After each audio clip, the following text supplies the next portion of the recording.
দোস্ত মই আজি এতিয়া আমাৰ এই মকৰাপাৰ পটাবাৰ বুলি কোৱা হয়। ইয়াতে শ্যামা পূজা আমাৰ এইবাৰ নতুনকৈ আৰম্ভ কৰা হৈছে।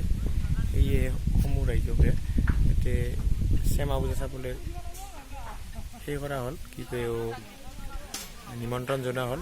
যিহেতু নতুনকৈ প্ৰথম এইবাৰে কৰিব, সকলোৱে আহি যেন সকলো বৰলা সস্তৰ আমগুৰি চৌগুৰি বা এনেকৈ যিগিলান চন্নামাখা যিগিলান ৰাইজ আছে সকলো যেন আহে, তাৰে কাৰণে নিমন্ত্ৰণ কৰিলোঁ। আৰু আমাৰ এই অনুষ্ঠানটো ডাঙৰ হওক বুলি ভাবিলোঁ, আশা কৰোঁ যেন সকলোৱে আহে আৰু ভাল পায়। বাকী ভাল লাগে, জাগা সুধি ভাল লাগে। বহুত কিবা কানি চাব লগা আছে। শিৱ মন্দিৰ আছে সিভাগে, তাৰে উপৰি আহে কিবা কানি সেই দলং আছে, ডাঙৰ ফিল্ড আছে, ৰিজাৰ্ভ আছে, এই ডাঙৰ ৰিজাৰ্ভ পতাটো আছে গুৰিতে, পতা আছে, এইটো পতা জাগাটো চাই ভাল লাগিব। আৰু ক'ব লগা আপোনাৰ এইবাৰে প্ৰথম বনাইছোঁ ভিডিঅ' ইউটিউবত দিয়াৰ কাৰণে।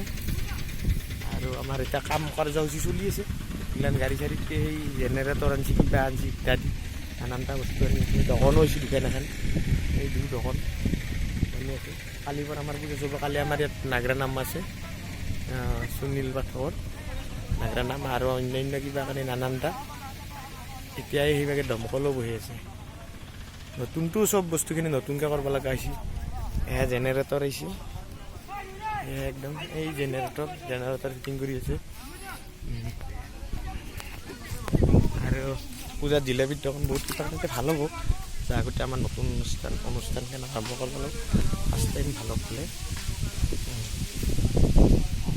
ধনী ঘৰ আছে। শিৱ মন্দিৰ মন্দিৰৰ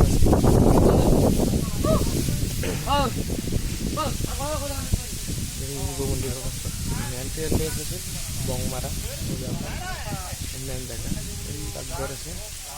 তাৰে উপৰি মঞ্চ বনাই ক্লিয়াৰ হৈছে। অ'কে।